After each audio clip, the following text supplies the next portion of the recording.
Eloquent ادب کے ویور سے گزارش ہے کہ ہمارے چینل کے پلے لسٹ آپشن کو ایکسپلور کریں اور جتنے بھی آڈیو بکس کمپلیٹ ہو چکے ہیں جیسے داستان ایمان فروشوں کی، شمشیر بے نیام، آخری چٹان اور ایک بت شکن پیدا ہوا، فردوس ابلیس اور نیل بہتا رہا، اندلس کی ناگن، مارکہ کربلا، ان سب آڈیو بکس کو خود بھی سنیں اور زیادہ سے زیادہ شیئر کرنے کی کوشش کریں۔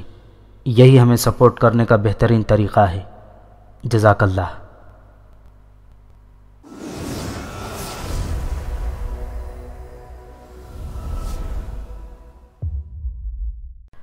اگلی صبح خطرے کا پہلا نشان مسلح جنگجوؤں کی آمد کی صورت میں ظاہر ہوا۔ انہوں نے ان دونوں کو گھیرے میں لے کر پوچھا کہ وہ ادھر کس مقصد سے آئے ہیں۔ میں اپنے باز کے ساتھ شکار کی تلاش میں نکلا ہوں، کیمیاگر نے جواب دیا۔ ہمیں آپ کی تلاشی لینی ہوگی تاکہ ہم تسلی کر سکیں کہ آپ لوگ مسلح تو نہیں ہیں، جنگجوؤں نے کہا۔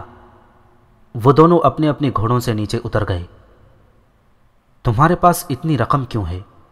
قبائلی جنگجو نے لڑکے کی تلاشی لیتے ہوئے سوال کیا۔ میں اہرام مصر تک جانے کے لیے گھر سے نکلا ہوں، لڑکے نے جواب دیا۔ ایک جنگجو کیمیاگر کے سامان کی تلاشی لے رہا تھا۔ اس نے کیمیاگر کے سامان سے ایک بوتل نکالی جس میں کوئی مشروب تھا اور ایک شیشے کا پیلے رنگ کا انڈا جو مرغی کے انڈے سے تھوڑا سا بڑا تھا۔ یہ کیا ہے؟ جنگجو نے کیمیاگر سے سوال کیا۔ آب حیات ہے اور سنگ فلسفہ۔ یہ کیمیاگر کا کار عظیم ہے۔ جو کوئی بھی آب حیات پیے گا تمام امراض سے محفوظ رہے گا، اور اس انڈے کا ایک بھی ذرہ کسی بھی دھات کو سونے میں بدل دے گا۔ عربی اس پر ہنسنے لگے۔ کیمیاگر بھی مسکرا دیا۔ انہیں کیمیاگر کا بیان بہت مضحکہ خیز لگا تھا۔ انہوں نے دونوں کو جانے کی اجازت دے دی۔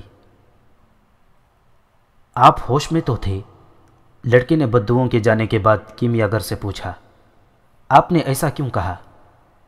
تاکہ تم زندگی کے ایک سادہ سا سبق سے آگاہی حاصل کر سکو، کیمیاگر نے جواب دیا۔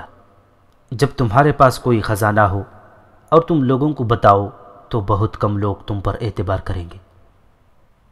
دونوں نے صحرا میں اپنا سفر جاری رکھا۔ ہر آنے والے دن کے ساتھ لڑکے کا دل خاموش سے خاموش تر ہوتا جا رہا تھا۔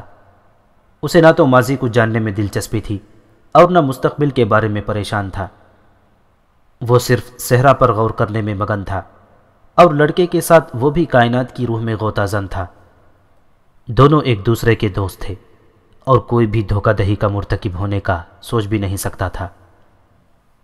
جب بھی اس کا دل اس سے مخاطب ہوتا، اس کا مقصد لڑکے کو سوچنے کے لیے آمادہ کرنا ہوتا تھا اور اسے طاقت پہنچانا، کیونکہ صحرا کے دن بہت ہی تکلیف دہ تھے۔ اس کے دل نے اسے بتایا کہ اس کی سب سے بڑی طاقت کیا ہے، اس کی ہمت۔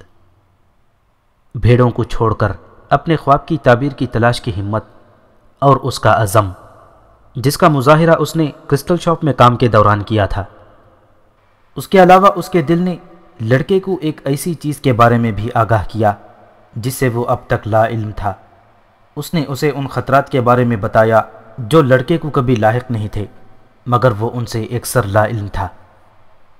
اس نے بتایا کہ ایک روز اس نے وہ رائفل لڑکے کی آنکھوں سے اوجھل کر دی تھی جو لڑکے نے اپنے باپ سے لی تھی، کہ مبادا لڑکا اپنے آپ کو نقصان پہنچا بیٹھے۔ اور پھر ایک روز جب لڑکے کو بہت زیادہ متلی آئی اور وہ نڈھال ہو کر زمین پر گر گیا اور اسے نیند آ گئی۔ اس روز دو ڈاکو راستے میں اس لیے گھات لگا کر بیٹھے ہوئے تھے کہ جب وہ وہاں سے گزرے گا تو اسے قتل کر کے اس کی بھیڑیں چھین لیں گے، لیکن جب وہ کافی دیر تک وہاں سے نہ گزرا تو وہ دونوں مایوس ہو کر چلے گئے۔ کیا انسان کا دل ہمیشہ اس کی مدد کرتا ہے؟ لڑکے نے کیمیاگر سے پوچھا۔ زیادہ تر تو وہ ان لوگوں کی مدد کرتا ہے جنہیں اپنی منزل کی تلاش ہوتی ہے، مگر یہ بچوں اور ضعیف العمر لوگوں کی بھی مدد کرتے ہیں، کیمیاگر نے جواب دیا۔ ایک دوپہر ان کا گزر ایک قبیلے کے پڑاؤ کے پاس سے ہوا۔ پڑاؤ کے ہر کونے پر خوبصورت کپڑوں میں ملبوس مسلح عربی پہرا دے رہے تھے۔ کچھ مرد حقہ پی رہے تھے اور جنگ کی کہانیاں سنا رہے تھے۔ کوئی بھی ان دونوں کی طرف متوجہ نہیں ہوا۔ ہمیں کوئی خطرہ نہیں ہے، لڑکا اس وقت بولا جب وہ لوگ پڑاؤ سے گزر گئے۔ اپنے دل پر اعتماد ضرور کرو، مگر یہ نہ بھولو کہ تم صحرا میں ہو۔ کیمیا گر غصے سے بولا، جب بھی لوگ لڑائی میں مشغول ہوتے ہیں تو کائنات کی روح انسانوں کی چیخیں سن سکتی ہے، اور کوئی بھی آسمان کے نیچے ہونے والے واقعات کے رد عمل سے محفوظ نہیں رہتا۔ تمام چیزیں دراصل ایک ہی ہیں، لڑکے نے سوچا۔ دو گھوڑ سوار ان کے قریب سے ظاہر ہوئے۔ ایسے لگتا تھا کہ صحرا کیمیا گر کی بات سچ ثابت کرنے پر تل گیا تھا۔ رک جاؤ، ایک گھوڑ سوار نے انہیں مخاطب کیا، تم اس علاقے میں ہو جہاں قبائل کے درمیان لڑائی ہو رہی ہے، لیکن ہم لوگ زیادہ دور نہیں جا رہے۔ کیمیا گر نے گھوڑ سوار کی آنکھوں میں دیکھتے ہوئے جواب دیا۔ دونوں گھوڑ سواروں نے کچھ دیر خاموش رہنے کے بعد دونوں کو آگے جانے کی اجازت دے دی۔ لڑکا دونوں کی گفتگو حیرت سے سن رہا تھا۔ تمہارے دیکھنے کے انداز نے دونوں کو مغلوب کر دیا تھا، لڑکا کیمیا گر سے بولا۔ نگاہیں تمہارے اندر کی طاقت کا مظہر ہوتی ہیں، کیمیا گر نے جواب دیا۔ یقیناً، لڑکے نے سوچا، اسے اس بات کا اس سے قبل بھی تجربہ ہوا تھا۔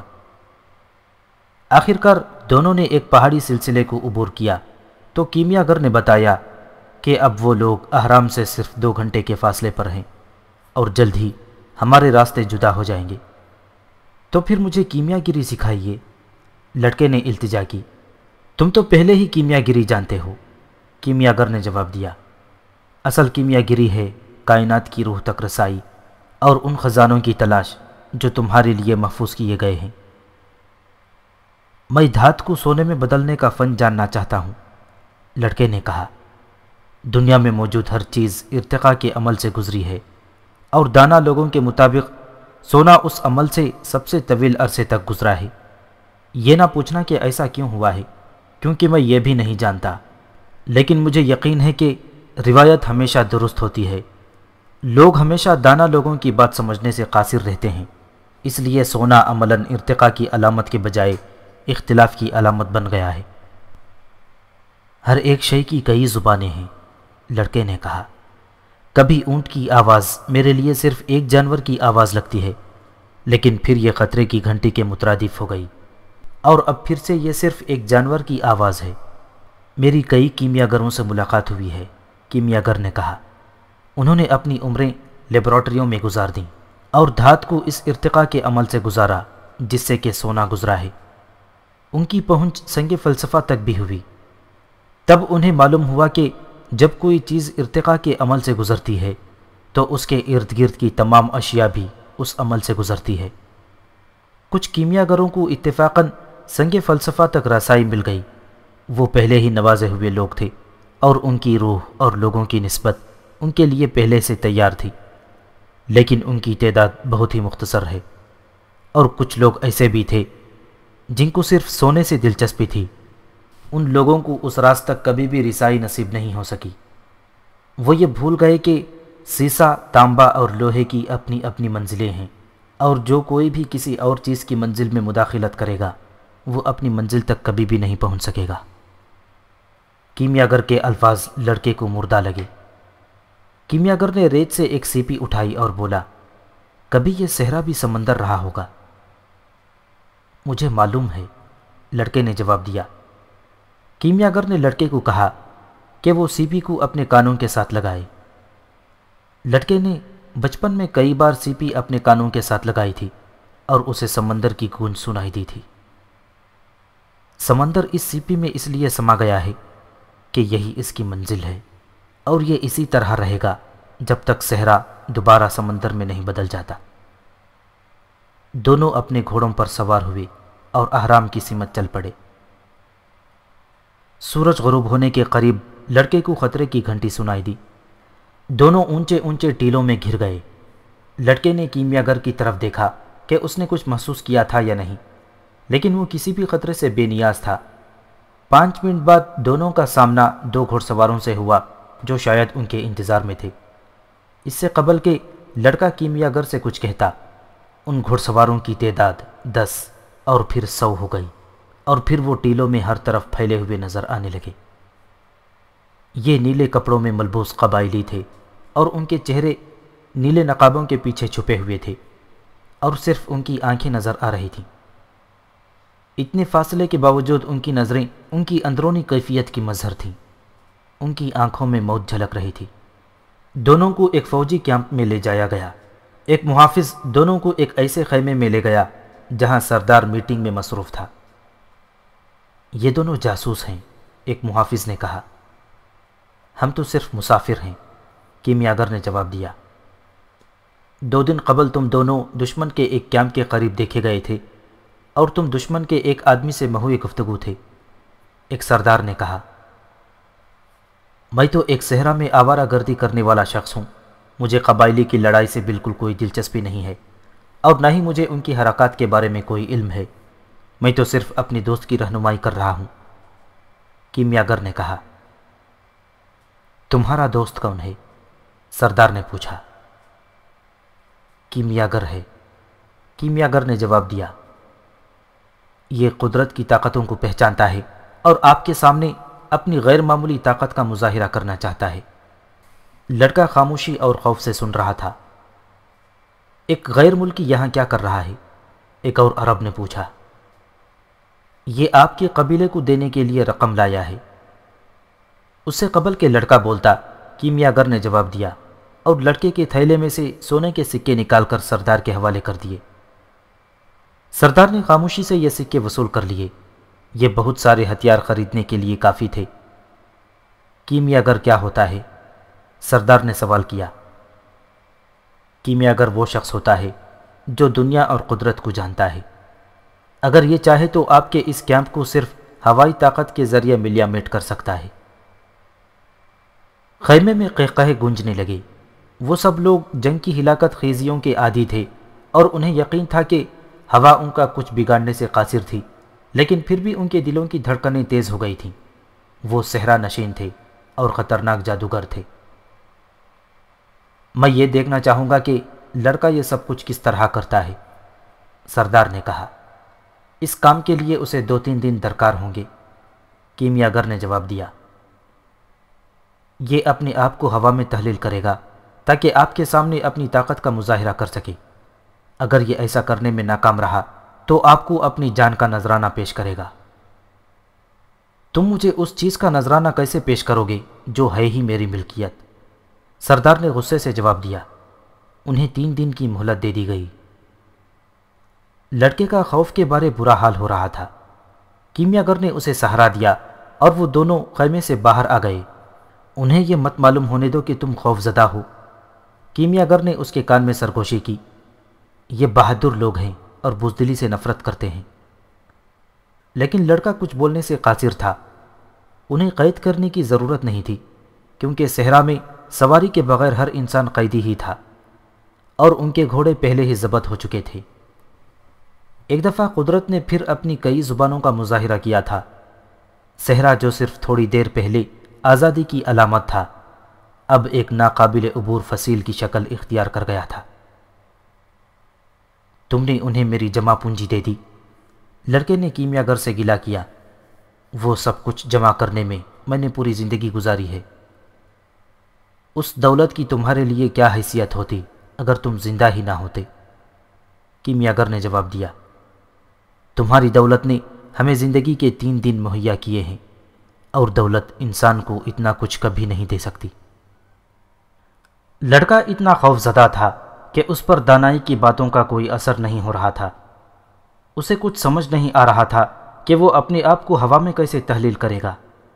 وہ آخر کیمیاگر تو نہیں ہے۔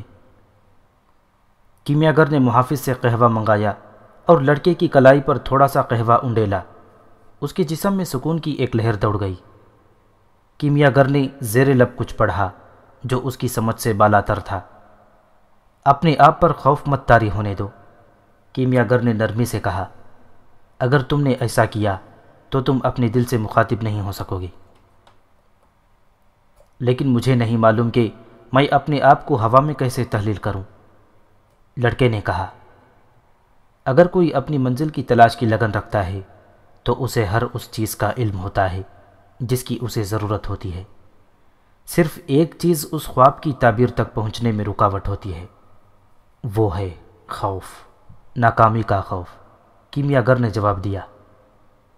میں ناکامی سے خوف زدہ نہیں ہوں، مجھے معلوم ہی نہیں کہ میں اپنے آپ کو ہوا میں کیسے تحلیل کروں۔ تو پھر تمہیں سیکھنا پڑے گا، کیونکہ اسی پر تمہاری زندگی کا انحصار ہے۔ لیکن اگر میں ایسا نہ کر سکا تو پھر اپنی منزل کی تلاش میں تمہیں اپنی جان سے ہاتھ دھونا پڑے گا۔ لیکن بہرحال تمہاری موت ان لاکھوں لوگوں کی موت سے بہرحال بہتر ہوگی جنہوں نے یہی معلوم نہیں کیا کہ ان کی منزل کیا ہے۔ پریشان ہونے کی کوئی بات نہیں، کبھی کبھی موت کا خوف انسان کو زندگی سے زیادہ قریب کر دیتا ہے۔ پہلا دن گزر گیا، نزدیک ہی قبائل کے درمیان خون ریز جھڑپ ہوئی اور کئی زخمی کیمپ میں لائے گئے اور مرنے والوں کی جگہ نئی کمک پہنچا دی گئی اور زندگی اپنی ڈگر پر دوبارہ سے رواں دواں ہو گئی۔ موت کچھ بھی بدلنے سے قاصر ہے، لڑکے نے سوچا۔ تم کچھ عرصہ اور بھی زندہ رہ سکتے تھے، ایک جنگجو اپنے ساتھی کی لاش سے مخاطب تھا، لیکن بہرحال تمہیں ایک دن مرنا تھا، اور آج کے دن مرنا کل مرنے سے مختلف نہیں ہے۔ شام کے قریب کیمیاگر صحرا کی طرف سے اپنے باز کے ساتھ آتا دکھائی دیا۔ وہ شکار کے لیے گیا تھا۔ مجھے ابھی تک نہیں معلوم کہ میں اپنے آپ کو ہوا میں کیسے تحلیل کر سکتا ہوں، لڑکا کیمیاگر سے مخاطب ہوا۔ یاد کرو کہ میں نے تمہیں کیا بتایا تھا کہ دنیا خدا کا دکھائی دینے والا پہلو ہے، اور کیمیاگری روحانی کمال کو مادی وجود کے ساتھ منطبق کرنے کا نام ہے۔ کیمیاگر نے جواب دیا۔ آپ یہ کیا کہہ رہے ہیں؟ اپنے باز کو کھانا کھلا رہا ہوں۔ میں اپنے آپ کو ہوا میں تحلیل کرنے سے قاصر ہوں، اس لیے ہم دونوں مرنے والے ہیں، تو پھر اس کو کھانا کھلانے کا کیا مقصد ہے؟ تم شاید موت سے ہمکنار ہو جاؤ، کیمیاگر نے جواب دیا۔ مجھے تو اپنے آپ کو ہوا میں تحلیل کرنا آتا ہے۔ دوسرے دن لڑکا کیمپ کے قریب موجود پہاڑی پر چڑھ گیا۔ محافظوں نے کوئی اعتراض نہیں کیا، انہیں معلوم تھا کہ یہ لڑکا اپنے آپ کو ہوا میں تحلیل کر سکتا ہے، اس لیے وہ اس کے قریب جانے سے گھبرا رہے تھے۔ اس نے تمام دوپہر صحرا کو گھورتے اور اپنے دل کی آواز سننے میں گزار دی۔ اس نے اندازہ لگایا کہ صحرا نے اس کا خوف محسوس کر لیا تھا، دونوں کی ایک ہی زبان تھی۔ تیسرے دن سردار نے کیمیاگر کو بلایا۔ چلو دیکھتے ہیں کہ لڑکا اپنے آپ کو ہوا میں کیسے تحلیل کرتا ہے، سردار نے کہا۔ چلیں، کیمیاگر نے جواب دیا۔ لڑکا ان سب کو ایک پہاڑی پر لے گیا جہاں وہ کل گیا تھا۔ اس نے تمام لوگوں کو بیٹھنے کا اشارہ کیا۔ آپ کو تھوڑی دیر انتظار کرنا پڑے گا، لڑکے نے کہا۔ ہمیں کوئی جلدی نہیں ہے، سردار نے جواب دیا، ہم صحرا نشین ہیں۔ لڑکے نے افق کی جانب دیکھا۔ کچھ فاصلے پر پہاڑوں کا سلسلہ تھا اور ٹیلیں اور چٹانیں تھیں۔ پودے ایک ایسی زمین میں زندہ رہنے کی تگ و دو میں مصروف تھے جہاں زندگی ناممکن تھی۔ یہ وہی صحرا تھا جس تک پہنچنے اور اس کو سمجھنے کی اس میں کبھی شدید تڑپ تھی، لیکن وہ صحرا کے اس چھوٹے سے ٹکڑے سے آگاہی حاصل کر رہا تھا۔ اس حصے میں اس کی ملاقات انگریز سے ہوئی تھی، قافلے سے، مختلف قبائل سے، اور نخلستان میں 50,000 کھجور کے درخت اور 300 کنویں سے۔ آج تمہیں کیا چاہیے؟ صحرا نے اس سے پوچھا۔ کیا تم نے مجھے دیکھنے میں کافی وقت نہیں گزارا؟ تمہارے بیچ میں کہیں ایسا شخص ہے جس سے مجھے محبت ہے، لڑکے نے کہا۔ اس لیے جب میں تمہاری ریت کو دیکھتا ہوں تو دراصل میں اس کا دیدار کر رہا ہوتا ہوں۔ میں اس کے پاس واپس جانا چاہتا ہوں اور مجھے تمہاری مدد درکار ہے تاکہ میں اپنے آپ کو ہوا میں تحلیل کر سکوں۔ محبت کیا چیز ہوتی ہے؟ صحرا نے پوچھا۔ محبت تمہاری ریت کے اوپر شاہین کی پرواز ہے، کیونکہ اس کے لیے تم ایک ہرا بھرا میدان ہو جہاں سے وہ اپنے شکار کے ساتھ واپس لوٹتا ہے۔ اسے تمہاری ٹیلوں اور پہاڑیوں کا علم ہے، اور وہ یہ بھی جانتا ہے کہ تم اس کے ساتھ بہت مہربان ہو۔ باز کی چونچ میں تو دراصل میرا ہی وجود ہوتا ہے، صحرا نے جواب دیا۔ صدیوں تک میں نے اس کے لیے شکار کا بندوبست کیا۔ میں اپنے اندر موجود پانی کے آخری قطرے سے اس کے شکار کو پالتا ہوں، اور پھر اس کی رہنمائی اس کے شکار تک کرتا ہوں، اور جب میں اس بات پر فخر محسوس کرتا ہوں کہ اس کا شکار میرے وجود پر زندہ ہے، تو وہ ایک دم آسمان کی بلندیوں میں سے زقن لگاتا ہے، اور جو میں نے تخلیق کیا تھا لے کر غائب ہو جاتا ہے۔ آخر تم نے شکار کو پالا بھی تو اسی مقصد کے لیے تھا، لڑکے نے اسے تسلی دیتے ہوئے کہا، تاکہ باز اس پر پل سکے، اور باز پھر انسان کی خوراک کا بندوبست کرتا ہے، اور بدلے میں انسان تمہاری پرورش کرتا ہے تاکہ شکار دوبارہ پیدا ہو سکے، اور اسی طرح تمام دنیا رواں دواں ہے۔ تمہاری بات میری سمجھ سے بالاتر ہے، صحرا نے جواب دیا۔ آخر تم یہ بات تو سمجھ سکتے ہو کہ تمہارے بیچ میں ایک ایسی عورت موجود ہے جو میری منتظر ہے، اور اس کے لیے مجھے اپنے آپ کو ہوا میں تحلیل کرنا ہے۔ صحرا کچھ دیر کے لیے خاموش رہا، پھر بولا، میں اپنی ریت تو تمہیں دے سکتا ہوں کہ وہ ہوا کی مدد کر کے چلے، لیکن میں اکیلا کچھ نہیں کر سکتا، اس کے لیے تمہیں ہوا سے کہنا ہوگا۔ ایک دم ہوا چلنے لگی۔ قبائلی لوگ کچھ فاصلے سے لڑکے کو بغور دیکھ رہے تھے۔ وہ ایک ایسی زبان میں محوے گفتگو تھے جو لڑکے کی سمجھ سے بالاتر تھی۔ ہوا لڑکے کے پاس آئی اور اس کے چہرے کو چھوا۔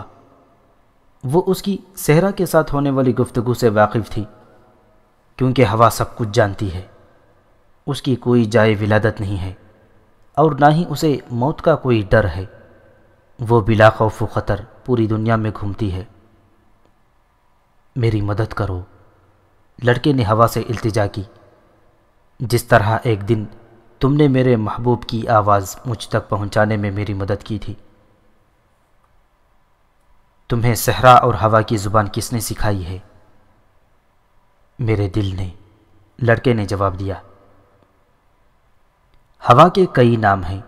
زمین کے کسی گوشے میں اس کا نام باد نسیم ہے، کیونکہ یہ اپنے ساتھ نمی لاتی ہے۔ کہیں دور کسی جگہ جہاں سے یہ لڑکا آیا تھا، اس کا نام لیوانتر ہے۔ اس جگہ کے لوگوں کا خیال ہے کہ اس کے ساتھ صحرا کی ریت اور مراکش کے فاتح آئے تھے۔ اسی طرح اس علاقے سے دور شمال میں رہنے والے لوگوں کا خیال ہوگا کہ شاید ہوا اندلس کی جانب سے آئی ہو، جبکہ ہوا کی کوئی منزل ہی نہیں۔ شاید اس لیے وہ صحرا سے بھی زیادہ طاقتور ہے۔ شاید ایک دن کوئی صحرا میں درخت اگانے میں کامیابی حاصل کر لے گا اور ریوڑ بھی پال لے، لیکن ہوا کو کوئی قابو نہیں کر سکتا۔ تم ہوا نہیں بن سکتے، ہوا نے جواب دیا۔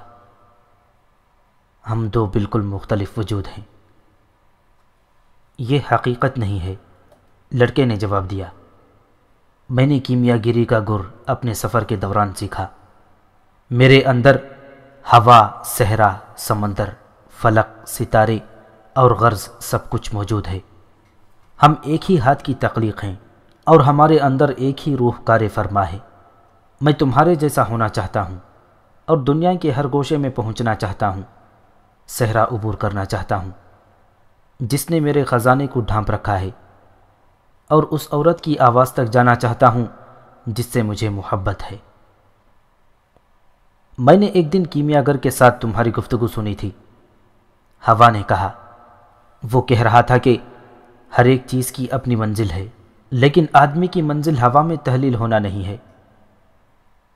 مجھے یہ ہنر صرف چند لمحوں کے لیے سکھا دو، لڑکے نے التجا کی، تاکہ مجھے انسانوں اور ہوا کی لامحدود صلاحیتوں کا اندازہ ہو سکے۔ ہوا کے تجسس میں اضافہ ہو چکا تھا۔ یہ ایسا واقعہ تھا جو آج تک کبھی نہیں ہوا تھا۔ وہ بھی اس بات میں دلچسپی رکھتی تھی، مگر اسے انہیں معلوم تھا کہ انسان کو ہوا میں کیسے تحلیل کرے۔ حالانکہ اسے بہت سی چیزوں پر عبور حاصل تھا۔ اس نے صحرا تخلیق کیا اور جہازوں کو سمندر میں ڈبو دیا، جنگلات کو ویران کیا، اور موسیقی میں گونجتے ہوئے شہروں سے اس کا گزر ہوا تھا۔ اس کا خیال تھا کہ وہ لامحدود ہے، لیکن پھر بھی لڑکے کا تقاضا تھا کہ ہوا کو اور بھی کچھ کرنے کی ضرورت ہے۔ اسی کا نام محبت ہے، لڑکے نے کہا۔ اس کا خیال تھا کہ ہوا نے درخواست منظور کر لی ہے۔ جب تم محبت کرتے ہو تو تم تخلیق کا ہر عمل انجام دے سکتے ہو۔ جب تم محبت کرتے ہو تو اس بات کی قطعاً ضرورت نہیں ہوتی کہ یہ معلوم کیا جائے کہ کیا ہو رہا ہے، کیونکہ سب کچھ تمہارے اندر ہی ہوتا ہے، حتیٰ کہ انسان اپنے آپ کو ہوا میں بھی تحلیل کر سکتا ہے اگر ہوا اس کی مدد کرے تو۔ ہوا ہمیشہ سے مغرور رہی تھی، لڑکے کی بات اسے ناگوار گزر رہی تھی۔ اس نے چاہا کہ وہ شدت سے چلے صحرا کی ریت کو اڑاتی ہوئی، لیکن اسے بھی یہ اقرار کرنا پڑا کہ دنیا کے ہر گوشے سے گزرنے کی طاقت رکھنے کے باوجود وہ انسان کو ہوا میں تحلیل کرنے سے قاصر تھی، کیونکہ وہ محبت سے لا علم تھی۔ دنیا کے سفر کے دوران میں نے لوگوں کو محبت کا ذکر کرتے سنا ہے اور انہیں سورج کی طرف گھورتے ہوئے دیکھا ہے۔ ہوا نے اپنی ناکامی پر تلخی سے کہا، شاید بہتر ہوگا کہ تم سورج سے مدد مانگو۔ ٹھیک ہے، تو پھر میری مدد کرو، لڑکے نے کہا۔ تمام فضا کو ریت کے طوفان سے اس طرح بھر دو کہ سورج اس میں ڈوب جائے، تاکہ میں آسمان کی طرف دیکھ سکوں اور سورج سے بات کر سکوں اپنی بینائی گنوائے بغیر۔